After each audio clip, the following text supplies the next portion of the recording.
السلام علیکم ورحمۃ اللہ وبرکاتہ۔ اعوذ باللہ من الشیطان الرجیم، بسم اللہ الرحمن الرحیم۔ میری آج کی گزارشات کا عنوان ہے گمراہ فرقوں کا زیارت و پیغام نبوی، زیارت اور پیغام نبوی کا دعویٰ قرآن و حدیث اور فقہ حنفی کے خلاف ہے۔ اللہ تعالیٰ نے قرآن پاک میں یہ فرمایا ہے کہ اے نبی صلی اللہ علیہ وسلم، ان الذین فرقوا دینہم، جن لوگوں نے اپنے دین اسلام کے، اس اسلامی دین کے آسمانی دین کے ٹکڑے کر دیے ہیں اور فرقے بنا لیے ہیں، جماعتیں بنا لی ہیں، لست منہم فی شیء، نہیں ہیں آپ ان کی کسی ایک چیز میں بھی شامل۔ یعنی یہ جن لوگوں نے قرآن پاک اپنے اس دین کے خلاف فرقے بنا لیے ہیں، ان کے فرقوں کی کوئی بھی ایک بات اس کے ساتھ آپ کا کوئی تعلق نہیں ہے، اور نہ ان کی کسی چیز کا آپ سے کوئی تعلق ہے، نہ آپ سے ان فرقوں کی کسی بات کے ساتھ تعلق ہے، نہ ان فرقوں کی کسی بات کا آپ کے ساتھ تعلق واسطہ ہے، کیونکہ انہوں نے کتاب و سنت کو چھوڑ کر انہوں نے اپنے مذاہب تیار کر دی ہیں، کتابیں لکھ کر، اپنے بڑوں کی، اپنے اعلیٰ حضرت اپنے مجتہد ہیں ان کے نظریات کی کتابیں لکھ کر انہوں نے اللہ کو ایک آسمانی کتاب قرآن پاک اور اس کی آسمانی تفسیر کے مقابلے میں لوگوں کو یہی پڑھا رہے ہیں اور یہی سکھا رہے ہیں، اور اللہ کے دین کا، آسمانی دین کا راستہ روک رہے ہیں، اللہ کے آسمانی دین کو چھپا کر اپنے مذاہب کی کتابیں انہیں وہ پڑھا رہے ہیں، انہیں سکھا رہے ہیں۔ میرے پاس ایک 60 سال کی ایک اسٹوڈنٹ تھی، اس نے مجھ سے کہا کہ مجھے گرامر پڑھا دو موبائل پر۔ میں نے کہا ٹھیک ہے پڑھ لو۔ تو اس نے شروع میں اپنا تعارف کروایا۔ میں نے کہا کہ آپ نے کیا کچھ پڑھا ہے؟ تو وہ کہنے لگی میں نے وہ اپنا وہ قدوری کی جو ٹرانسلیشن ہے، وہ میں وہ قرآن پاک کی تفسیر ہے، وہ پڑھی ہے میں نے۔ اس کا نام وہ اردو میں ذہن میں نہیں آ رہا، ابھی آئے گا تو میں بتا دوں گا۔ تو وہ کہنے لگی یہ اس کی جو کہ قدوری کی شرح ہے یا قدوری کی ٹرانسلیشن ہے، اس کے بارے میں وہ کہتی ہے کہ یہ قرآن پاک کی تفسیر ہے، اور میں نے یہ تفسیر پڑھی۔ میں نے کہا بی بی، آپ کے مولوی صاحب نے آپ کے ساتھ جھوٹ بولا ہے۔ الہدایہ ذہن میں آ گیا۔ ہدایہ کتاب یہ قدوری جو عربی میں لکھی گئی، امام ابو حنیفہ رحمۃ اللہ علیہ کے اقوال و فرامین پر مشتمل کتاب ہے قدوری عربی میں، یہ اس کی ٹرانسلیشن ہے اور شرح ہے، اور یہ قرآن پاک کی تفسیر نہیں ہے۔ خیر وہ نہ مانی، اپنے استاد صاحب کے نظریے پر قائم رہی۔ تو میں نے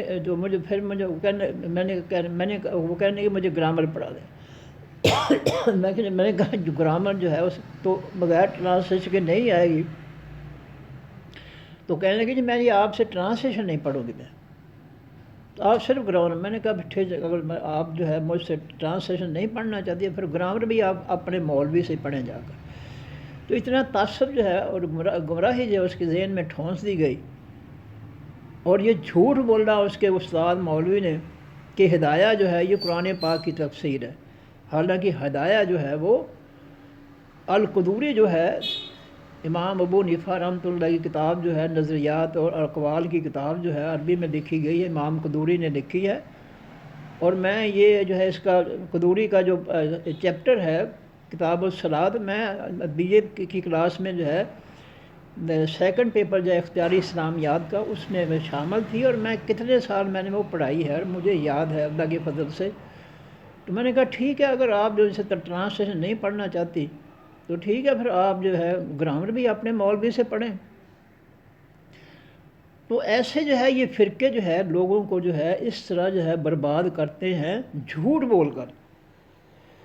میں چیلنج کرتا ہوں کہ کوئی مولوی ثابت کر دے آ کر میڈیا پر کہ ہدایہ جو ہے قرآن پاک کی تفسیر ہے۔ اتنا بڑا جھوٹ اس نے بولا ہے، اور ان فرقوں کی بنیاد ہی جھوٹ ہے اللہ کے فضل سے۔ انہوں نے یہی کچھ سیکھا ہے اور یہی کچھ انہوں نے اس دنیا سے لے جانا ہے۔ تو یہ جو ہے اللہ فرماتے ہیں کہ جن لوگوں نے فرقے بنا لیے ہیں اور گروہوں جماعتوں میں تقسیم ہو گئے ہیں، اے نبی صلی اللہ علیہ وسلم، ان کی لست منہم فی شیء، کسی ایک چیز، کسی ایک بات کے ساتھ بھی آپ کا ان کی کسی جو ہے ان کے مذاہب میں سے کسی ایک بات کے ساتھ بھی آپ کا کوئی تعلق واسطہ نہیں ہے۔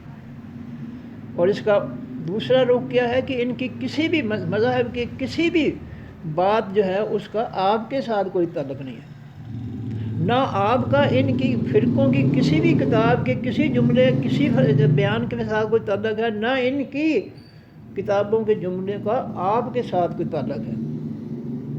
یہ اللہ تعالیٰ نے فرمایا ہے قرآن پاک میں، اور اللہ تعالیٰ نے اس کی نفی کر دی ہے کہ فرقوں کی کسی بات کا جو ہے اللہ کے پیغمبر صلی اللہ علیہ وسلم کے ساتھ کوئی تعلق واسطہ نہیں ہے، کیونکہ انہوں نے ساری کتابیں ساری باتیں جو ہے وہ فقہ کی صورت میں، مذاہب کی صورت میں جو ہے انہوں نے خود جو ہے وہ تیار کی ہیں۔ اس طرح یہ اس کی تفصیلات جو ہے اس کے میں بعد بتاتا ہوں۔ پھر دوسری بات یہ ہے، یہ تو قرآن کا حوالہ میں نے دیا ہے، دوسری بات یہ ہے کہ نبی علیہ السلام کا فرمان کیا ہے فرقوں کے بارے میں؟ فرمایا کہ میری امت کے 73 فرقے ہوں گے، ان میں سے 72 جہنم میں جائیں گے، ایک فرقہ جو ہے وہ جنت میں جائے گا۔ صحابہ کرام رضی اللہ عنہ عرض کیا اللہ کے پیغمبر صلی اللہ علیہ وسلم وہ ایک فرقہ کون سا ہے؟ فرمایا ما انا علیہ و صحابی، وہ فرقہ جس دین پر میں چل رہا ہوں اور میرے صحابہ چل رہے ہیں، اور قیامت تک کے مسلمان جو ہے میرے دین اور میرے صحابہ کے دین پر جو چلیں گے وہ فرقہ جنتی ہے۔ اب نبی علیہ السلام نے اس کی وضاحت فرما دی، کوئی فرقہ اس حدیث کا انکار نہیں کر سکتا، یہ حقیقت ہے۔ تو اللہ کے پیغمبر صلی اللہ علیہ وسلم نے فرمایا کہ 73 میں سے 72 جہنم میں جائیں گے۔ کیوں جائیں گے؟ کہ انہوں نے اللہ کے آسمانی دین جو ہے قرآن اور اس کی آسمانی تفسیر جو ہے جو نبی علیہ السلام کی زبان مبارک سے جاری ہوئے قرآن اور تفسیر، ان کو چھوڑ کر انہوں نے جو ہے اپنی فقہ، اپنی سوچ، فقہ کے معنی سوچ سمجھ سے جو کتابیں لکھی ہیں قرآن و حدیث کے مقابلے میں، تو وہ سارے کے سارے جو ہے فرقے جو ہے فرمایا وہ جہنمی ہیں۔ اب فقہ حنفی کی بنیاد کس نے رکھی تھی؟ یہ امام ابو حنیفہ ہیں، ان کے جو نظریات ہیں یا اقوال ہیں مختلف مسائل پر، انہوں نے یہ شروع کی تھی فقہ۔ اس کا پودا جو ہے عراق کی سرزمین بغداد جو عراق کا دارالحکومت ہے، وہاں پر جو ہے امام ابو حنیفہ جو ہے انہوں نے اس کی بنیاد رکھی، اور ان کے کسی جو ہے وہ شاگرد نے یا جاننے والے نے جو ہے اس کو عربی میں جو ہے اس کو مدون کیا اور اس کا نام القدوری رکھا، اور القدوری جو ہے اصل جو ہے وہ عربی میں ہے، اور اس کی شرح جو ہے الہدایہ وہ اردو میں ہے۔ اب نبی علیہ السلام نے جو ہے یہ فیصلہ فرما دیا کہ 73 میں سے 72 جو ہے وہ جہنم میں جائیں گے۔ اب یہ جہنم میں جانے والے کون ہیں؟ جو اللہ کے قرآن اور اللہ کے قرآن کی آسمانی تفسیر کے الٹ انہوں نے اپنی کتابیں لکھ لی، اپنی تفسیریں لکھ لی، اپنے سارے مسئلے مسائل جو ہے وہ گھڑ لیے ہیں۔ اس لیے نبی علیہ السلام کا یہ فرمان ہے، میرا نہیں ہے، یہ نبی علیہ السلام کا فرمان ہے کہ 72 جو ہے وہ جہنم میں جائیں گے۔ تو یہ جو حنفی فقہ ہے اس کے موجد جو ہے اس کی ابتدا کرنے والے امام ابو حنیفہ ہیں، اور ان کے جو 2 قریبی رشتے اپنا شاگرد ہیں امام ابو یوسف اور جو ہے امام محمد شعبانی، یہ دو ان کے خاص شاگرد ہیں۔ اور اس فقہ حنفی جو ہے قدوری جو ہے اس کو آپ پڑھ کر دیکھیں کہ ہزاروں مسئلے ایسے ہیں جن میں جو ہے امام صاحب کی مخالفت کر رہے ہیں ان کے شاگرد، اب شاگرد جو ہے امام صاحب کی مخالفت کرتے ہیں تو پھر جو ہے امام صاحب کے فرمان کی کیا حیثیت رہ گئی؟ ہم اس کو امام اعظم قرار دے رہے ہیں، تو اس جو ہے امت کا امام اعظم تو محمد رسول اللہ صلی اللہ علیہ وسلم ہے، جن کی کسی بات کو کوئی صحابی رد نہیں کر سکتا۔ اگر رد کرے گا مرتد ہو جائے گا اور کافر واجب القتل ہو جائے گا۔ اور یہاں جو ہے ان کے اپنے شاگرد جو ہے وہ جو ہے ان کی باتوں کی جو ہے وہ نفی کر رہے ہیں۔ مثلاً تکبیر، نماز شروع کرتے ہوئے تکبیر اولیٰ جو ہے وہ نبی علیہ السلام نے فرمایا کہ اللہ اکبر کہہ کر جو ہے نماز شروع کر دو، اللہ اکبر۔ اب یہاں یہ جو ہے نبی علیہ السلام نے جو جملہ دیا ہے امت کو، اب امام ابو حنیفہ جو ہے وہ کہتے ہیں جی اگر اللہ اکبر کے بجائے جو ہے جو اللہ اعلیٰ، اللہ اعظم یا اللہ اجل یا جو ہے الرحمن اکبر، یہ جملے جو ہے اگر بول دیے جائیں تو یہ بھی ٹھیک ہے۔ کیوں ٹھیک ہے جی؟ جب نبی علیہ السلام نے اللہ کے حکم سے جو ہے ایک جملہ جو ہے وہ مقرر کر دیا کہ تم اللہ اکبر کہہ کر اپنی نماز جو ہے اس میں داخل ہو جو نماز شروع کر دو، تو تمہیں کس نے اختیار دیا ہے کہ تم جو ہے اللہ اکبر کے مقابلے میں کہو گے یہ جی اللہ جل کہنا بھی ٹھیک ہے، اللہ جو ہے وہ دوسرا جو ہے دوسرے دو لفظ جو ہیں وہ بھی تم نے داخل کر دیا، تو یہ تم نے جو ہے تمہیں یہ کس نے اجازت دی ہے کہ تم جو ہے اللہ اجل یا اللہ اعظم یا الرحمن اکبر، یہ تین جملے جو ہے یہ تمہیں کس نے حق دیا ہے کہ تم جو ہے نبی علیہ السلام کے مقابلے میں یہ جملے بنا کر امت کو دو؟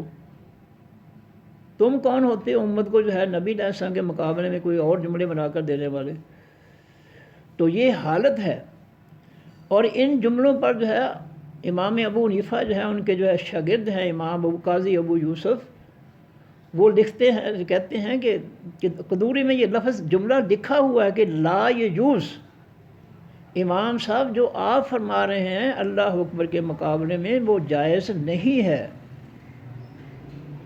یہ ہے فقہ حنفی کی اصلیت کہ امام صاحب کی بات کو شاگرد جو ہے وہ رد کر رہے ہیں کہ حضور جو آپ کہہ رہے ہیں اللہ کے پیغمبر صلی اللہ علیہ وسلم کے مقابلے میں جملہ آپ کے جملے کے مقابلے میں جو آپ کہہ رہے ہیں لا یجوز، یہ جائز نہیں ہے۔ اب یہاں سے آپ جو ہے اندازہ لگا لیں اور یقین کیجئے جھوٹ بولنے والے پر اللہ کی لعنت ہے۔ بی اے کی کلاس کے بچے سمجھدار ہوتے ہیں، وہ مجھ سے پوچھتے سر یہ کیا مسئلہ ہے کہ شاگرد جو ہیں استاد کی مخالفت کر رہے ہیں اور کہہ رہے ہیں لا یجوز، جائز ہی نہیں ہے۔ تو میں ان کو کہتا بیٹا فقہ میں جو ہے استاد کی اگر شاگرد جو ہے وہ مخالفت کرتے تو کفر لازم نہیں ہوتا، لیکن اس کے مقابلے میں جو اللہ کی طرف سے حدیث ہے نبی علیہ السلام کو جو جاری ہوئی ہے، وہ حدیث کا کوئی ایک صحابی جو ہے وہ انکار نہیں کر سکتا۔ اور ایک بھی مثال نہیں ہے 23 سال کی عمر میں نبی علیہ السلام کے کہ کسی صحابی نے آپ کی چھوٹی سی بات جو ہے اس کے مقابلے میں اپنی بات کی ہو یا آپ کی بات کو رد کیا ہو، یہ کہیں مثال نہیں ملتی۔ تو میں بچوں کو یہ سمجھا دیتا کہ فقہ میں یہ جائز ہے کہ امام صاحب جو ہیں ان کے شاگرد جو ہے ان کو اگر کہتے ہیں لا یجوز، یہ جائز نہیں ہے، اور ان کے فرمان کی نفی کرتے ہیں تو یہ فقہ میں جائز ہے، لیکن حدیث یا قرآن میں یہ جائز نہیں ہے۔ قرآن و حدیث کی کسی بات کو کوئی شخص رد نہیں کر سکتا، اگر رد کرے گا تو وہ کافر ہو جائے گا۔ اب دوسری بات یہ ہے، یہ تو آ گیا کہ قرآن میں اللہ تعالیٰ نے فرقوں کو جو ہے گمراہ قرار دیا اور کہا ہے نبی تیرا ان کے ساتھ کوئی تعلق نہیں ہے۔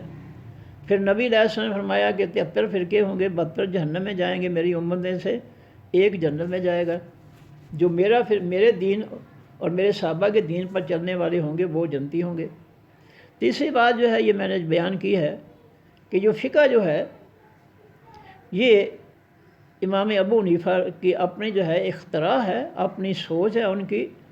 انہوں نے مسئلے جو ہے نبی علیہ السلام کے مقابلے میں، جیسے میں نے مثال دی ہے، ایک اور مثال لے لیں کہ جب نماز ختم کرنی ہو تو نبی علیہ السلام نے فرمایا کہ دائیں طرف جو ہے اتحیات پوری مکمل پڑھ کر درود کے ساتھ پڑھ کر مکمل کر کے دائیں طرف نماز سے نکلنے کے لیے دائیں طرف منہ کر کے کہو السلام علیکم ورحمۃ اللہ، پھر بائیں میں طرف کہو السلام علیکم ورحمۃ اللہ، تو نماز سے نکل گئے۔ یہ پاکیزہ طریقہ نبی علیہ السلام نے فرمایا۔ اب امام صاحب کیا فرماتے ہیں نماز سے نکلنے کے لیے؟ ایک تو انہوں نے جو ہے امام صاحب ان کے دونوں شاگردوں نے درود ابراہیمی جو ہے اس کا ہی خاتمہ کر دیا، اس کو چھٹی کر دی،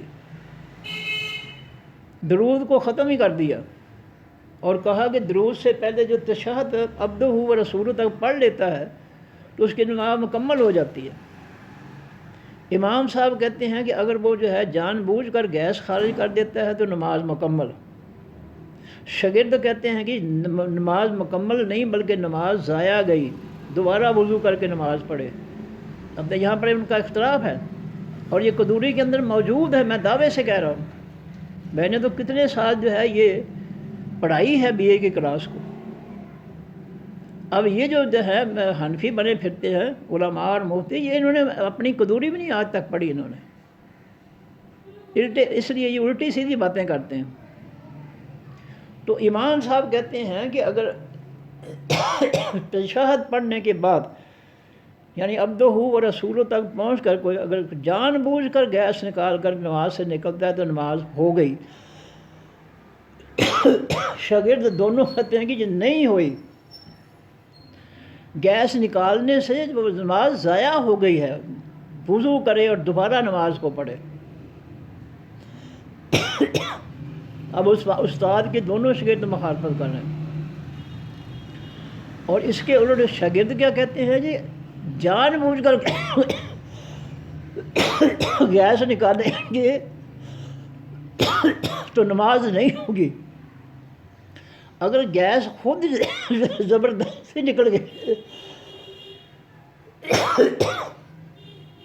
گیس زبردستی نکل گئی ہے تو پھر نماز مکمل ہو گئی ہے، یہ شاگرد کہتے ہیں۔ اب کیا مصیبت ہے کہ نبی علیہ السلام نے پاکیزہ جملے دیے ہیں نماز سے نکلنے کے لیے، جب تحیات مکمل کر لو درود ابراہیمی کے ساتھ، تو پھر پہلے دائیں طرف منہ کر کے السلام علیکم ورحمۃ اللہ کہو، اور پھر بائیں طرف السلام علیکم ورحمۃ اللہ کہو۔ اب نبی علیہ السلام کے ان پاکیزہ جملوں کے ہوتے ہوئے یہ گندی گیس نکالنے اور نکلنے کا مسئلہ جو ہے کیوں ٹھوسا گیا ہے، کیوں اس کو بیان کیا گیا ہے؟ کیوں نہیں کہا گیا کہ جو نبی علیہ السلام نے فرمایا طریقہ نماز سے نکلنے کا السلام علیکم ورحمۃ اللہ، السلام علیکم ورحمۃ اللہ، وہی ٹھیک ہے؟ کیوں نہیں؟ اس میں گندی گیس جو ہے اس کا جملہ اس کا طریقہ کیوں شامل کیا گیا؟ شاگرد امام صاحب کی مخالفت کر رہے ہیں، امام صاحب جو ہے شاگرد کی مخالفت کر رہے ہیں، اور تینوں نے استاد صاحب اور دونوں شاگردوں نے درود ابراہیمی کا خاتمہ ہی کر دیا۔ تو یہ ہے فقہ حنفی کی کارکردگی۔ آج کل کے مفتی جو ہے وہ جھوٹے بیان جو ہے وہ دے رہے ہیں لوگوں کو گمراہ کرنے کے لیے۔ یہ فقہ جو ہے یہ تو قرآن و حدیث کی تشریح کرتی ہے، یہ تشریح ہے، یہ تشریح نہیں ہے، یہ مخالفت کرتی ہے۔ نبی علیہ السلام کہیں کہ اللہ اکبر کہہ کر نماز شروع کرو، اور فقہ کہتی ہے کہ یہ اللہ اکبر کے علاوہ جو ہے اللہ اجل اور دیگر جملے جو ہے وہ بولو۔ یہ تو مخالفت ہے نبی علیہ السلام کے جملے، یہ وضاحت نہیں ہے، یہ تشریح نہیں ہے، یہ قرآن و حدیث کی تفسیر نہیں ہے، یہ فقہ، یہ تو نبی کی مخالفت ہے کہ جو نبی نے جملہ دیا اس کے مقابلے میں جو ہے امام صاحب اپنے جملے ٹھونس رہے ہیں، اور نبی علیہ السلام نے جو ہے نماز سے نکلنے کے جو پاکیزہ جملے دیے ہیں ان کے مقابلے میں جو ہے وہ گیس خارج کرنے کے جو ہے مسئلے لے آئے۔ کیا یہ قرآن حدیث کی یہ تفسیر ہے؟ یہ وضاحت ہے قرآن و حدیث کی کہ نبی علیہ السلام کہیں کہ السلام علیکم ورحمۃ اللہ، السلام علیکم ورحمۃ اللہ، دونوں طرف جو ہے پڑھ کر جو ہے نماز سے نکل دو، اور وہ کہیں جی جو ہے گیس نکالو زور لگا کر تو نماز ہو گئی، امام صاحب کہتے ہیں، شاگرد کہتے ہیں نہیں ہوئی، نماز باطل ہو گئی، وضو کرو پھر پڑھو۔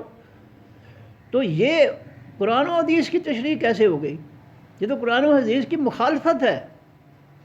یہ فقہ حنفی جو ہے یہ قرآن و حدیث کی مخالفت کر رہی ہے، اور اللہ تعالیٰ نے بھی امام صاحب کا جو ہے بندوبست کر دیا کہ اگر امام صاحب نے نبی علیہ السلام کی مخالفت کی ہے، اختلاف پیدا کیا ہے کہ یہ نہیں وہ بھی ہو سکتا ہے، تو اللہ تعالیٰ نے ان کے شاگردوں کو کھڑا کر دیا کہ حضور جو آپ فرماتے ہیں لا یجوز وہ جائز نہیں ہے،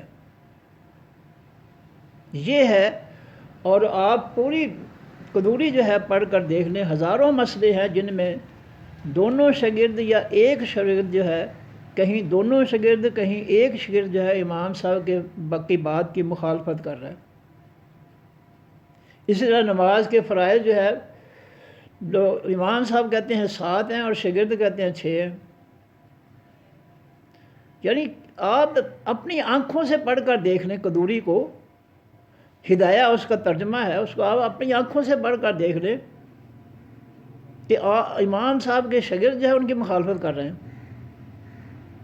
اور جس کے شاگرد جو ہے ان کی موافقت نہ کریں، تائید نہ کریں، ان کو امام اعظم بنا دیا اس امت کا۔ بھائی اس امت کا امام اعظم جو ہے محمد رسول اللہ صلی اللہ علیہ وسلم ہے، یہ نقب زنی نہ لگاؤ، یہ اس طرح نہ کرو۔ امام اعظم اس امت کا محمد رسول اللہ صلی اللہ علیہ وسلم ہے۔ یہ جو ہے امام ابو حنیفہ جو ہے یہ امام اعظم نہیں ہو سکتے، کیونکہ ان کے تو شاگرد جو ہے ان کی مخالفت کر رہے ہیں۔ اپنی آنکھوں سے دیکھنے قدوری کی شرح جو ہے ہدایہ جو ہے اس کو پڑھ کر دیکھنے۔ میں چیلنج کر رہا ہوں، میں تو پڑھاتا رہا ہوں انہیں، کتنے سال میں نے بی اے میں یہ پڑھائی ہے قدوری۔ اس کے بعد جو ہے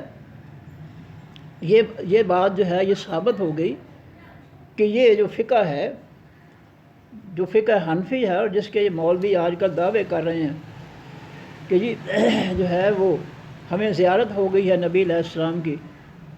ایک مفتی کراچی کہتے ہیں مجھے پیغام ملا ہے۔ اب آپ جو ہے فیصلہ فرمائیں کہ جب نبی علیہ السلام فرقوں کو کہتے ہیں کہ اے نبی صلی اللہ علیہ وسلم فرقوں کی کسی بات کے ساتھ آپ کا کوئی تعلق واسطہ نہیں ہے، تو اگر فرقوں میں سے کسی فرقے کا مولوی کہتا ہے کہ مجھے نبی علیہ السلام کی زیارت ہو گئی ہے یا مجھے نبی علیہ السلام کا پیغام ملا ہے، تو یہ جھوٹ ہوگا یا سچ ہوگا؟ نبی علیہ السلام کو ان فرقوں سے کس طرح محبت ہوگی، جبکہ اللہ تعالیٰ جو ہے کہہ رہے ہیں کہ اے نبی ان فرقوں کی کسی بات کے ساتھ آپ کا کوئی تعلق نہیں ہے، اور نہ ان فرقوں کی باتوں میں سے کسی ایک بات کا بھی آپ کے ساتھ کوئی تعلق واسطہ۔ جب ان فرقوں کی باتوں کے ساتھ نبی علیہ السلام کا تعلق واسطہ ہی نہیں ہے، تو وہ جو ہے وہ ان کی زیارت کیسے آ گئے؟ یہ ان فرقوں کے مولویوں کو پیغام دینے کس طرح آگے؟ وہ یہ سب من گھڑت ہے۔ اللہ کا خوف ہونا چاہیے، اللہ کا ڈر ہونا چاہیے۔ یہ جھوٹی عزت جو ہے یہ حاصل کرنے کے لیے جو ہے ایسے جھوٹ نہیں بولنے چاہیے۔ یہ جو کہا جاتا ہے جی کتنے مولوی ہیں جی مجھے نبی علیہ السلام کی زیارت ہو گئی، کیوں زیارت ہوگی بھی تجھے؟ تو نے فرقہ بنایا، تو فرقے میں شامل ہو گیا ہے، قرآن و حدیث کو چھوڑ کر تو فرقے میں شامل ہو گیا، اس لیے نبی علیہ السلام خوش ہو کر آپ کے پاس آئے ہیں۔ اور ان فرقوں میں سے سب سے بڑا آدمی جو ہے ڈاکٹر طاہر القادری صاحب ہیں، جنہوں نے یہ دعویٰ کیا تھا کہ جی میرے پاس نبی علیہ السلام تشریف لائے تھے، میں نے ان کو کھانا بھی کھلایا، پھر میں نے ان کو جو ہے ٹکٹ دیا ہوائی جہاز کا خرید کر، پھر میں ایئرپورٹ پر جا کر جو ہے ان کو میں نے ان کو ایئرپورٹ پر جا کر جو ہے ہوائی جہاز پر میں نے ان کو بٹھایا۔ جب انہوں نے یہ جھوٹی جو ہے زیارت جو ہے بیان کی طاہر قادری صاحب نے، تو اخبار نویسوں سے ان سے سوال کر دیا اخبار نویسوں نے کہ جی وہ ٹکٹ نمبر کتنا تھا، جو سیٹ بک کروائی وہ سیٹ نمبر کتنی تھی نبی علیہ السلام کے لیے، وہ فلائٹ نمبر کتنی تھی؟ تو طاہر جو ہے قادری صاحب لاجواب ہو گئے۔ تو اس طرح جو ہے یہ جھوٹی برائتیں گھڑ کر لوگوں کو گمراہ کر رہے ہیں اور لوگوں کو اپنے پیچھے لگا رہے ہیں، تاکہ لوگ جو ہے کتاب و سنت کو چھوڑ کر ہمارے فرقے کے پیچھے جو ہے وہ چلیں اور ہماری باتیں مانیں. اب ایمانداری سے فیصلہ کریں. یہ بڑا مشہور واقعہ جو قادری صاحب کا ہے، یہ تو میڈیا پر آیا تھا. یہ کوئی ایسی ویسی من گھڑت بات نہیں ہے ہماری. یہ انہوں نے بات بنائی تھی اور پھر جو ہے انہوں نے جو ہے اخبار نویسوں نے ان کو جو ہے لاجواب کر دیا کہ ٹکٹ نمبر کیا تھی، فلائٹ نمبر کیا تھی، سیٹ نمبر کیا تھی. تو انہوں نے جھوٹ پکڑ لیا اور میڈیا پر بتا دیا کہ سراسر سے 100% جھوٹ ہے. تو اس طرح جو ہے جو فرقے قرآن و حدیث کے خلاف جو ہے وہ باتیں بناتے ہیں، جھوٹ گھڑتے ہیں، ان کو نبی علیہ السلام کی زیارت کیسے ہو گئی؟ ان کے پاس نبی علیہ السلام کیسے آ گئے؟ کہتے ہیں جی امام ابو حنیفہ جو ہے ان کے پاس بھی آئے تھے نبی علیہ السلام، ان کو بھی زیارت ہو گئی تھی. کیا کرنے آئے تھے؟ ان کو خوشخبری دینے آئے کہ شاباش شاباش تم نے حنفی فقہ کی بنیاد رکھ کر قرآن و سنت کی مخالفت کیا، شاباش تم نے بڑا اچھا کام کیا. یہ کہنے آئے تھے. کیوں جھوٹ بول کر جو ہے اپنا ایمان تو پہلے ہی برباد ہے، لوگوں کا ایمان کیوں برباد کر رہے ہیں؟ یہ جھوٹی باتیں، جھوٹی بلائتیں جو ہے، یہ جھوٹے قصے چھوڑ دو. نہ لوگوں کی ایمان برباد کرو، نہ لوگوں کے جو ہے اعمال برباد کرو. لوگوں کو قرآن و سنت سے دور نہ لے جاؤ. اور بہت سے کیسیں چل رہی ہیں کہ جی فقہ حنفی جو ہے یہ قرآن و حدیث کی تفسیر ہے. یہ لو یہ جو ہے فقہ حنفی کے جو اجتہاد ہے، یعنی اس کی تعلیمات جو نبی علیہ السلام کے زمانے میں، ایک مفتی کہتا ہے نبی علیہ السلام کے زمانے میں تھا. پھر نبی علیہ السلام کے زمانے میں کیسے ہو گئے؟ مفتی جو ہے وہ تو نبی علیہ السلام کے دور کے بعد پیدا ہوتے ہیں. مفتی صاحب جو امام ابو حنیفہ ہیں وہ تو نبی علیہ السلام کے زمانے میں تھے ہی نہیں، وہ تو بعد میں پیدا ہوتے ہیں. تو ان کی فقہ اور ان کا اتحاد جو ہے وہ نبی علیہ السلام کے زمانے میں کیسے چلا گیا؟ وہ خود بعد میں پیدا ہوتے ہیں تو ان کا اتحاد جو ہے بعد میں جب انہوں نے اتحاد کیا تو وہ نبی علیہ السلام کے دور میں چلا گیا. کیسے چلا گیا جی؟ ایسے جھوٹ گھڑتے ہیں، اللہ پناہ. تو یہ جو ہے سارا جھوٹ گڑا ہوا ہے. ایک مولوی کہنے لگا جی امام صاحب جو ہے وہ ایک ان کے گاؤں میں ایک صحابی رسول آ گئے صلی اللہ علیہ وسلم. تو انہوں نے کہا کہ میں اللہ کے نبی صلی اللہ علیہ وسلم جو ہے میں صحابی ہوں، مجھے جو بھی مسئلہ پوچھنا ہے مجھ سے پوچھ لو. تو نماز کے بعد انہوں نے جب اعلان کیا تو کسی نے بھی کوئی کچھ نہیں پوچھا. تو امام صاحب ابھی بچے تھے تو انہوں نے پوچھا کہ جی وہ جو چیونٹی تھی سلیمان علیہ السلام کے لشکر کو دیکھ کر کہنے والی کہ اے چیونٹیوں اپنے سوراخوں میں داخل ہو جاؤ، کہیں سلیمان علیہ السلام ان کا لشکر تمہیں لتاڑ نہ دے، مسل نہ دے. تو اب آپ امام صاحب کہنے لگے، بچے تھے، انہوں نے کہا جی آپ صحابی رسول اللہ مجھے بتائیں وہ چیونٹی مؤنث سے یا مذکر تھی یا مؤنث تھی؟ اب وہ مولوی جو ہے ایک مجلس میں بیٹھے تھے ہم یونیورسٹی میں، تو مجھے کہنے لگے جی آپ اس پر جو ہے کوئی تبصرہ کریں. میں نے کہا جی تبصرہ میں نے کیا کرنا ہے؟ اس واقعے کے ایک ایک حرف سے مجھے جو ہے جھوٹ ٹپکتا ہوا نظر آتا ہے. ایمانداری کی بات ہے.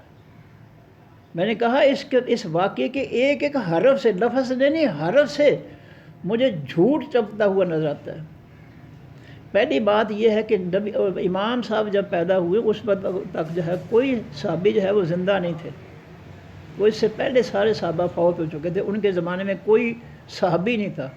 اس لحاظ سے یہ جو ہے اس واقعے کا پہلا حصہ جو ہے کہ صحابی رسول نے کہا کہ مجھ سے سوال کرو، امام صاحب نے کہا وہ چیونٹی مذکر تھی یا مؤنث تھی، یہ جھوٹ ہے پہلا حصہ. دوسری بات یہ ہے کہ ایک ان پڑھ آدمی جو ہے اپنی زبان کے مذکر اور مؤنث کو، لڑکی اور لڑکے کو، بیٹی اور بیٹے کو، دھی اور پتر کو جانتا ہے. یہ کس طرح ہو سکتا ہے صحابی رسول کی زبان میں جو ہے قرآن نازل ہوا ہو اور اس صحابی کو پتہ نہ ہو کہ قالت نملۃ، قالت جو ہے یہ ماضی کا اپنا مؤنث کا صیغہ ہے اور نملۃ جو ہے اس کے آخر میں تائے تانیث لگی ہوئی ہے. یہ کس طرح ہو سکتا ہے صحابی کو پتہ نہ ہو کہ نملہ جو ہے مذکر ہے یا مؤنث ہے؟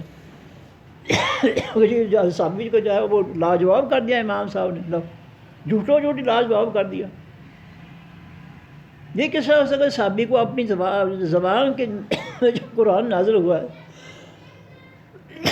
اس کے لفظ مذکر مؤنث نملہ تو نہیں اور قالب کبھی نہ پتہ ہو اس کو؟ میں نے کہا یہ سارا واقعی جھوٹ ہے۔ تو اس طرح جو ہے یہ شیر ہو گئے ہیں، ان کو کوئی روکنے والا ہے کوئی نہیں، اور جو ہے جو ہر وقت جو ہے یہی کچھ جو ہے وہ گھٹتے رہتے ہیں کتاب و سنت کے خلاف۔ اب یہ کیسے ہو سکتا ہے؟ کتاب و سنت کی تشریح کس طرح ہو گئی؟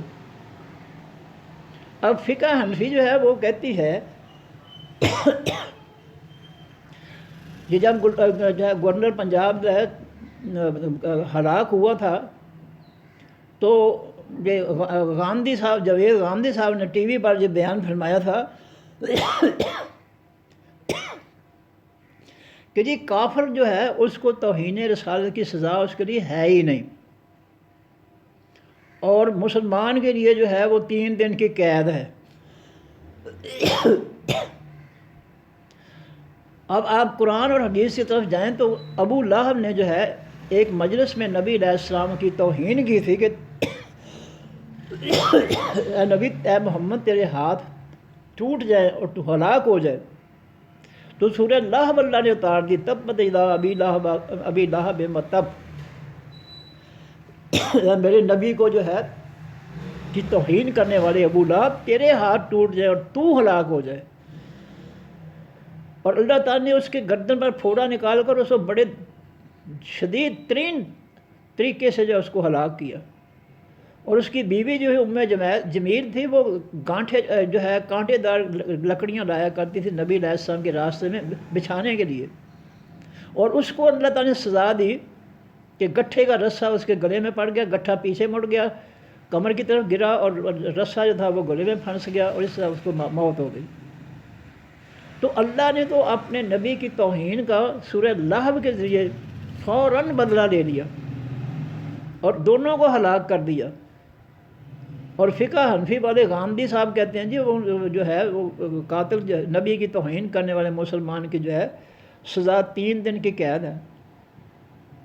یہ حنفی فقہ حنفی جو ہے 3 دن والی، یہ کس طرح غالب آ گئی قرآن پر؟ کیا اللہ تعالیٰ نے جو ہے ابو لہب کو اور اس کی بیوی کو 3 دن کے لیے جیل بھیجا تھا؟ ان کو تو اللہ نے ہلاک کر دیا تھا میاں بیوی کو۔ اس طرح جب مدینہ جاتے ہیں نبی علیہ السلام، وہاں پر 3 یہودی تھے، کعب بن اشرف یہودی اور 2 اور تھے، انہوں نے نبی علیہ السلام کی ازواج مطہرات کی توہین کی، تو اللہ تک کے حکم سے نبی علیہ السلام نے تینوں کو قتل کروا دیا۔ اب فقہ حنفی جو ہے یہ حدیث کی کیسے تشریح ہو گئی؟ اگر فقہ حنفی تشریح ہوتی ہے تو فقہ حنفی کہتی ہے جی نہیں، جنہوں نے توہین کیا نبی علیہ السلام بیوی کی، ان کو 3 دن قید دی جائے گی، جبکہ اللہ نے ان تینوں یہودیوں کو جو ہے قتل کروایا۔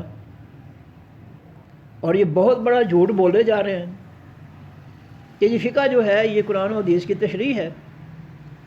اور میں نے جیسے شروع میں جو ہے اپنے اسٹوڈنٹ کا واقعہ بیان کیا کہ وہ کہتا ہے جی یہ جو ہے یہ ہدایہ جو ہے یہ قرآن کی تفسیر ہے۔ میں نے کہا یہ بالکل جھوٹ ہے، یہ تو قدوری جو ہے فقہ کی کتاب اس کی ٹرانسلیشن ہے اور اس کی تشریح ہے۔ تو اس سے لوگوں کو جو ہے جھوٹ سکھا رہے ہیں، جھوٹ بول کر قرآن و حدیث سے نفرت کر رہے ہیں، دور لے جا رہے ہیں۔ ان کو ذرا بھی اللہ تعالیٰ کا کوئی جو ہے نہ حیا ہے، نہ خوف ہے، نہ ڈر ہے، اور اس طرح یہ حق چھپا کر، آسمانی حق جو ہے قرآن و سنت، اس کو چھپا کر جو ہے اپنے مذہب، اپنے فرقے جو ہے ان کو پھیلا رہے ہیں اور لوگوں کو جو ہے برباد کر رہے ہیں۔ اور کہتے ہیں جی کہ یہ جو ہے امام صاحب کا جو ہے اجتہاد ہے، یہ نبی علیہ السلام کے دور میں بھی تھا۔ اجتہاد کے بغیر سمجھ نہیں آ سکتی قرآن پاک کی لو۔ وہ امام صاحب تو بعد میں پیدا ہوتے ہیں، امام ابو حنیفہ، اجتہاد ان کی پیدائش سے پہلے کیسے جو ہے نبی علیہ السلام کے دور میں چلا گیا؟ تو جھوٹ بولنے کے لیے بھی کچھ عقل چاہیے نا، کہ بغیر عقل کے انسان جھوٹ بولتا جائے۔ تو اس طرح جو ہے یہ جھوٹ بول کر جو ہے اپنی فقہ کو قرآن و سنت پر غالب کرنا چاہتے ہیں، جبکہ اللہ تعالیٰ نے سورہ صف کے اندر، سورہ جو ہے توبہ کے اندر اور سورہ جو ہے وہ فتح کے اندر 3 جگہوں پہ فرمایا کہ وَالَّذِي أَرْسَلَ رَسُولَهُ بِالْهُدَىٰ وَدِينِ الْحَقِّ لِيُظْهِرَهُ عَلَى الدِّينِ كُلِّهِ۔ اللہ تعالیٰ نے اپنے نبی کو جو ہے دین حق اور سچی ہدایت دے کر بھیجا تاکہ ان کو تمام دنیا کے دینوں پر غالب کر دیں۔ تو اللہ نے تو اپنا آسمانی دین جو ہے اس کو غالب کرنا ہے، اور یہ اپنی فقہ کو جو ہے اللہ کے آسمانی دین پر غالب کر رہے ہیں، جھوٹو جھوٹی۔ اللہ تعالیٰ جو ہے ہدایت دے ان کو، میں تو دعا ہی کر سکتا ہوں، اور تو کچھ نہیں کر سکتا ہوں۔ یہ کم از کم قدوری پڑھ کر اپنی فقہ کی کتاب جو ہے امام ابو حنیفہ رحمۃ اللہ کی، وہ پڑھ کے ہی دیکھ لیں کہ ہزاروں مسئلے جن میں شاگرد جو ہے ان کی مخالفت کر رہے ہیں، اور یہ شروع کا جملہ جو ہے نماز سٹارٹ ہوتی ہے اللہ اکبر سے، اور وہ کہتے ہیں جی اللہ کی بجائے یہ جملے بھی ہونے چاہیے۔ تو امام ابو یوسف کہتے ہیں کہ حضور لا یجوز، جو آپ مشورہ دے رہے ہیں جملوں کا، وہ جائز نہیں ہے۔ جب نبی علیہ السلام نے ایک جملہ دے دیا ہے تو پھر آپ کیوں دیتے ہیں؟ اس سے تو اختلاف پیدا ہو جائے گا دین کے اندر۔ لوگ نبی علیہ السلام کا جملہ چھوڑ کر جو آپ کے جملوں کے پیچھے لگ جائیں گے۔ تو یہ فقہ جو ہے یہ تفسیر کر رہی ہے قرآن و سنت کی، یا یہ جو ہے یہ مخالفت کر رہی ہے؟ یہ تو نبی علیہ السلام کی مخالفت ہو رہی ہے۔ اسی لیے اللہ تعالیٰ نے ان کے شاگردوں کے ذریعے جو ہے ان کی باتوں کا جو ہے انکار کروایا کہ حضور استاد محترم لا یجوز، جو آپ کہتے ہیں یہ کہنا جائز نہیں ہے۔ یہ اپنی آنکھوں سے پڑھ لیں، ہدایہ لے لیں، قدوری لے لیں، اس کے اندر یہ جملہ اپنی آنکھوں سے پڑھ لیں کہ لا یجوز۔ آپ کے بڑے شاگرد جو ہیں قاضی ابو یوسف وہ کہتے ہیں حضرت لا یجوز، یہ اللہ کے بکر مقابلے میں جو آپ جملے دے رہے ہیں یہ جائز نہیں ہے۔ اور پھر کہتے ہیں جی یہ جو ہے یہ فقہ جو ہے اجتہاد کے لیے ہے۔ کیا یہ اجتہاد ہے؟ کیا نبی علیہ السلام کے جملہ اللہ اکبر کی مخالفت میں جملے دینا یہ اجتہاد ہے؟ ان کو تو اتنا پتہ نہیں ہے کہ اجتہاد کہتے کس کو ہیں۔ اجتہاد تو وہ کوشش ہوتی ہے مسئلے کا حل نکالنے کے لیے جس مسئلے میں قرآن اور حدیث خاموش ہوں، اس مسئلے کا حل نکالنے کے لیے عالم دین جو ہے وہ کوشش کرتا ہے کتاب و سنت کے مطابق فیصلہ کرنے کی، اس کو اجتہاد کہتے ہیں۔ یہ تو نبی علیہ السلام کی مخالفت ہے، یہ اجتہاد تو نہیں ہے کہ نبی کچھ کہیں امام صاحب اس کے مقابلے میں کچھ کہیں۔ نبی کہیں گے پاکیزہ طریقے سے نماز سے نکلو، السلام علیکم ورحمۃ اللہ، السلام علیکم دائیں بائیں کہہ کر جو ہے وہ نکلو، اور امام صاحب کہیں گے اگر کوئی جو ہے تشہد پر پہنچ کر جان بوجھ کر گیس میں خارج کر دے تو اس کی نماز ہو گئی۔ یہ اجتہاد ہے؟ یہ تو بدترین مذاق ہے اللہ کے نبی صلی اللہ علیہ وسلم کے پاکیزہ جملوں کا کہ السلام علیکم ورحمۃ اللہ۔ وہ اپنی زبان سے السلام علیکم ورحمۃ اللہ کہ نہیں کہہ سکتا، وہ زبان سے کہنے کی بجائے جو ہے وہ زور لگانا شروع کر دے، گیس نکالنا شروع کر دے، نماز مکمل ہوگی۔ امام صاحب فرماتے ہیں تو جس مسجد میں جو ہے گیس خارج کر کے جو ہے نماز مکمل کی جائے گی، اس مسجد کا حال کیا ہوگا پھر؟ کچھ جھوٹ بولنے کے لیے تھوڑے سی عقل کی بھی ضرورت ہونی چاہیے نا، تھوڑی بہت عقل بھی نہیں ہے۔ تو اللہ کے پیغمبر نے جو فرما دیا ان فقہ والوں کے بارے میں وہ حق ہے، وہ سچ ہے۔ اور میں نے جو ہے طاہر القادری صاحب کی جو جھوٹ 100% جھوٹ کی مثال جو ہے میں نے آپ کو بتائی ہے، یہ آن دی ریکارڈ ہے۔ یہ ان کو جو ہے بڑا شرمندہ کیا تھا ان لوگوں نے کہ آپ کتنا بڑا آپ جھوٹ بول رہے ہیں۔ میرے پاس نبی علیہ السلام آئے جی، میں نے ان کو کھانا کھلایا جی، پھر میں ان کو ایئرپورٹ لے گیا، پھر میں نے ٹکٹ دے کر دیا، پھر میں نے سیٹ جو ہے ان کو دے کر دی۔ یہ کیا جھوٹ ہے؟ یہ سستی شہرت حاصل کرنے کے لیے کہ لوگ ہماری عزت کریں کہ ہم بہت بڑے ہیں، بہت اونچے ہیں، کہ ہمارے نبی علیہ السلام ہمارے پاس آتے ہیں خواب میں یا ویسے۔ اللہ کا واسطہ ہے اس جھوٹ سے لوگوں کو برباد نہ کرو۔ اور فقہ رہنے دو، فقہ جو ہے قرآن و حدیث کے برابر نہیں ہو سکتی۔ فقہ والے کی فقہ جو ہے اس کے تو شاگرد اس کا انکار کر رہے ہیں، اس کی مخالفت کر رہے ہیں۔ اس طرف کیوں نہیں آتے؟ یہ صرف اس لیے کیوں نہیں آتے کہ انہوں نے اپنی قدوری فقہ بھی نہیں پڑھی، انہوں نے قرآن حدیث تو بالکل نہیں انہوں نے پڑھنا، یہ تو ان کا سلیبس نہیں ہے قرآن حدیث۔ ان جعلی علماء اور مفتیوں کا انہوں نے جو ہے کس طرح جو ہے فقہ پڑھنی ہے۔ اور اگلی بات جو ہے کہ مفتی جو ہے سورہ نساء کے اندر اللہ تعالیٰ نے جو ہے 2 جملے بیان کیے ہیں کہ اے نبی صلی اللہ علیہ وسلم وَيَسْتَفْتُونَكَ فِي النِّسَاءِ، لوگ آپ سے عورتوں کے بارے میں مسئلے پوچھتے ہیں تو اللہ فرماتے ہیں قُلِ اللَّهُ يُفْتِيكُمْ، اے میرے حبیب ان سے کہہ دو کہ اللہ تمہیں فتویٰ دیتا ہے۔ اور دوسرا جملہ آخری رکوع میں ہے سورہ نساء کے کہ یستفتونک فی الکلالہ، وہاں بھی اللہ تعالیٰ یہی فرماتے ہیں قُلِ اللَّهُ یفتیکم، کہہ دیے اللہ تمہیں فتویٰ دیتا ہے۔ ان دونوں آیتوں میں جواب اللہ کا کیا ہے کہ اللہ تمہیں فتویٰ دیتا ہے۔ اللہ نے یہ نہیں کہا کہ اے نبی صلی اللہ علیہ وسلم ہم آپ کو مفتی کا لقب دیتے ہیں، آپ فتوے جاری کریں، نہیں، فتوے کا اختیار اللہ نے اپنے پاس رکھا ہے کہ اللہ فتویٰ دیتا ہے۔ یہ نہیں کہا کہ اے میرے نبی ہم آپ کو مفتی بناتے ہیں، آپ جو ہے فتوے دیں۔ اور نبی علیہ السلام کے بعد جو ہے اس جو ہے امت کی سب سے اعلیٰ کریم جو ہے صحابہ کرام ہیں، جن کی اللہ کے پیغمبر نے آسمانی وحی کے ذریعے تربیت کی ہے، جن کا ذکر صفات اللہ نے تورات انجیل میں بیان کی ہیں۔ اگر وہ آئے سورۃ فتح کو پڑھ کر دیکھ لیں، ابھی وہ دنیا میں آئے نہیں ہیں کہ پہلی امتوں پر کی کتابوں میں جو ہے تورات انجیل کے اندر جو ہے نبی علیہ السلام کے صحابہ کی صفات بیان کر دیں اور ان کو پابند کر دیا ان کی کتابوں میں دیکھ کر کہ میرے صحابہ کے شان و میرے نبی کے صحابہ کی جو صفات ہیں، شان و عظمت ہے، اس کو تم تسلیم کرو، ایمان لاؤ ان پر۔ کیا یہ حقیقت نہیں ہے؟ سورہ فتح پڑھ کے دیکھ لیں، ذالک مثلہم فی التوراۃ و مثلہم فی الانجیل، ان کی صفات تورات اور انجیل میں اللہ نے بیان کی، ابھی دنیا میں آئے ہی نہیں ہیں وہ۔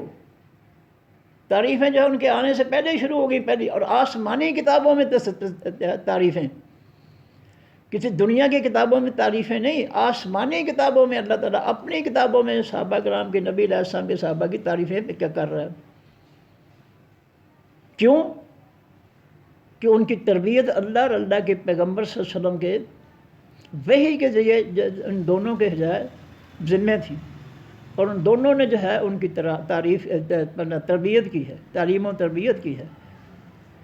اور سورہ نور جو ہے اس میں آپ 14 نمبر آیت پڑھ کر دیکھیں کہ اللہ نے فرمایا کہ وَلَوْلَا فَضْلُ اللَّهِ عَلَيْكُمْ وَرَحْمَتُهُ فِي الدُّنْيَا وَالْآخِرَةِ، اے میرے نبی کے صحابہ، اگر تم پر جو ہے دنیا اور آخرت میں اللہ کا فضل اور اس کی رحمت نہ ہوتی تو تمہیں عذاب پہنچتا۔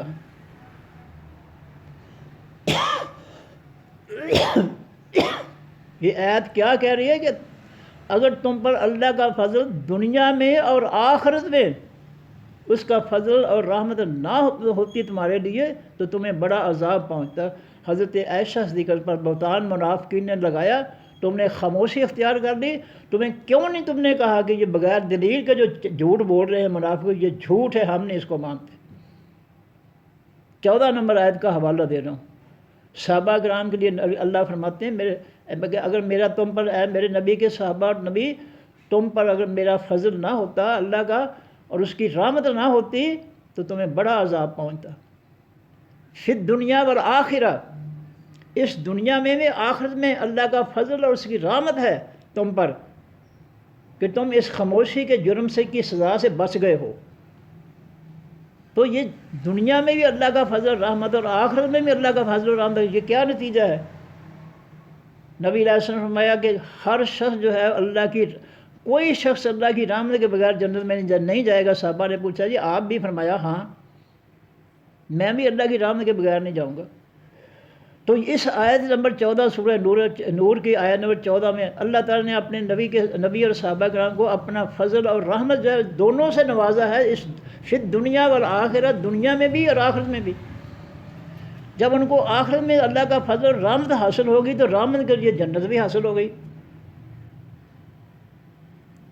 چونکہ ہم پڑھتے ہی نہیں ہیں قرآن حدیث، ہمیں پتہ ہی نہیں ہے کچھ بھی، ہم صحابہ کرام پر جو الزام لگتا لگائے جا رہے ہیں۔ کہیں ہمارا بھی کسی کتاب میں ذکر ہوا، آسمانی کتاب میں؟ صحابہ کرام کا قرآن کہتا ہے سورہ فتح کے اندر کہ ان کی صفات میں نے تورات کے اندر بھی بیان کی، انجیل کے اندر بھی بیان کی، اور تورات انجیل والوں کو پابند کر دیا کہ وہ ان صفات پر ایمان لائیں۔ اس سے بڑھ کر کسی عظمت کسی کی ہو سکتی ہے؟ لیکن ہم انکار کیے جا رہے ہیں۔ یہ کیا وجہ ہے کہ ہم اللہ کے آسمانی دین کو پڑھتے نہیں ہیں؟ ہم اپنی فقہ جو ہے، من گھٹ جو ہے فقہ جو ہے اس کے پیچھے لگے ہوئے ہیں مذاہب کے، اور خود بھی گمراہ ہوئے ہیں اور لوگوں بھی گمراہ کر رہے ہیں۔ تو یہ ساری باتیں جو ہے قرآن و حدیث کی صورت میں اگر آپ دیکھیں تو یہ بالکل جھوٹ ہے، فرقوں کے مولویوں کا بالکل یہ جھوٹ ہے جو وہ دعویٰ کرتے ہیں۔ کس خوبی پر جو ہے نبی علیہ السلام کی زیارت تمہیں حاصل ہو؟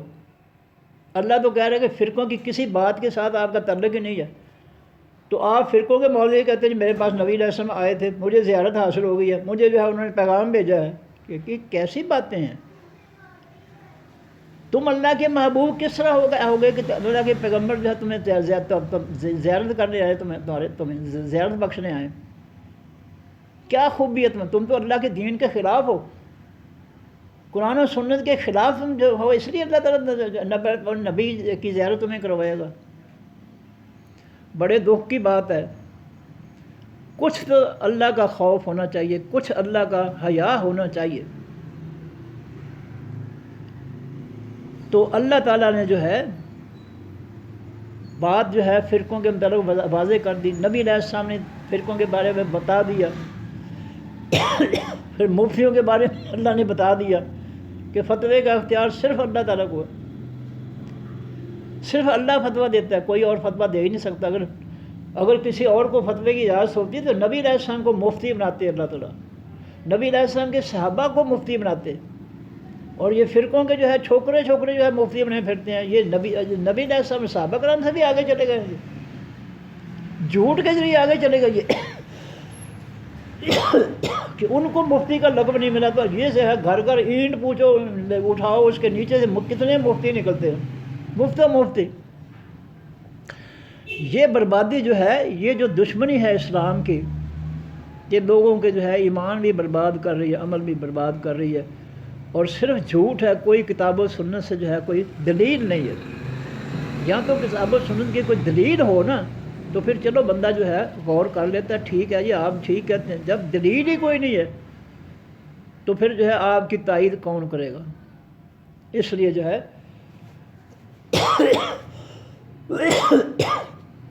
نتیجہ یہ ہے کہ فرقوں کے جتنے بھی یہ مولوی جو ہے یا مفتی جو ہے یہ دعوے کرتے ہیں کہ یہ مجھے زیارت ہوئی ہے، مجھے پیغام ملا ہے کہ یہ کرو، یہ سب جھوٹ ہے۔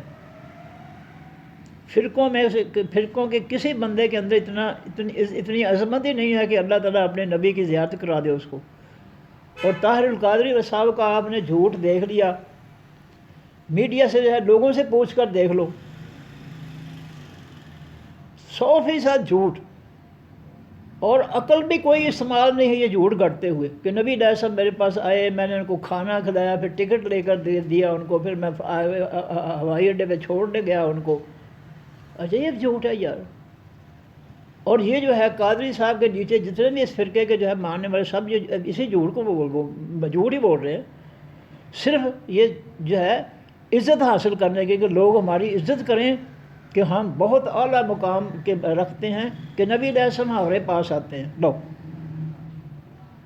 یہ کیسے ہو گیا؟ یہ دعویٰ تو نبی علیہ السلام کے صحابہ کر سکتے تھے، جو نبی علیہ السلام کے دین پر چل رہے ہیں، جن کی تربیت نبی علیہ السلام نے کی ہے، وہ تو دعویٰ کر سکتے ہیں کہ نبی علیہ السلام جی ہمارے خواب میں آئے تھے۔ تمہارا دعویٰ کس طرح قبول کیا جائے؟ تم تو اللہ کے دین کے خلاف ہو، تمہاری تو تربیت ہی فقہ نے کی ہے، قرآن حدیث نے تمہاری تربیت ہی نہیں کی ہے۔ صحابہ کرام کی تربیت تو قرآن و حدیث نے کی تھی، نبی علیہ السلام نے کی تھی، اللہ تعالیٰ نے کی تھی، تمہاری ان میں سے کسی نے تربیت نہیں کی ہے، تم ایسے اس مقام پر کیسے پہنچ گئے؟ تو اللہ کا خوف کرو، اور صحابہ کرام کا جو مقام ہے تم مفتی بن کر ان سے بھی آگے نکل گئے، نبی علیہ السلام سے آگے مل گئے کہ ان کو تو مفتی کا لقب نہیں ملا، تمہیں مل گیا، جبکہ نبی علیہ السلام کا مقام کیا ہے؟ اسوہ حسنہ۔ ہر امتی کے لیے لازم ہے کہ آپ کے نمونے کو اختیار کرے، عبادات میں، معاملات میں، سیاست میں، تمام زندگی میں۔ اور صحابہ کرام کو بھی اللہ تعالیٰ نے جو ہے نمونہ بنا دیا. پہلا پارہ آخری رکوع ہے. فَإِنْ آمَنُوا بِمِثْلِ مَا آمَنْتُمْ فَقَدِ اهْتَدَوْا.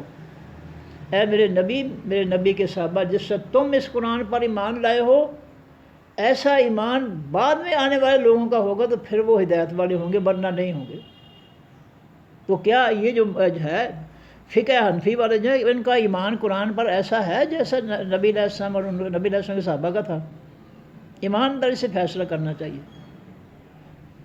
یہ تو قرآن و حدیث پر فقہ کو غالب کر رہے ہیں کہ جی فقہ کے بغیر جو ہے وہ جو ہے سمجھ نہیں آتی اس کی. فقہ کہہ رہی 21 دن کی سزا، 3 دن کی سزا دو نبی علیہ السلام کے جو ہے گستاخ کو، اور قرآن حدیث جو ہے ان کے گھاٹے ان کو جو ہے قتل کرتا ہے.